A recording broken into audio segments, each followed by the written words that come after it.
দাদি দাদি তোর হাতটা কষ্ট হচ্ছে না? কষ্ট হয় না, আস্তে আস্তে চ। ও বুড়ি ল্যাংড়া বুড়ি হাঁটতে পারে না ল্যাংড়ি ও বুড়ি হাঁটতে পারে না বুড়ি হাঁটতে পারে না বুড়ি হাঁটতে পারে না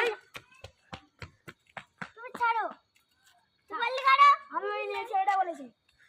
এই তোরা দুজন বললি কেন আমি বলিনি আমি বলিনি আমি মারা এরম খাই তোরা দুজন না না না তোরা বলিনি এখানে আর কে আছে ওখানে দুটো লোক ছিল না এটা তো দাদিমার মতন হ্যাঁ এটা তো তোদের দাদিমার মতন তোরা ওরকম করছিস কেন যদি তোদের দাদির ওরকম বলি তোদের খারাপ লাগবে না হ্যাঁ যা দুজন গিয়ে ক্ষমা চা দাদি আমরা ক্ষমা করে ঠিক আছে ঠিক আছে ঠিক আছে যা, আর কোনোদিন করতে হবে না। চলো চলো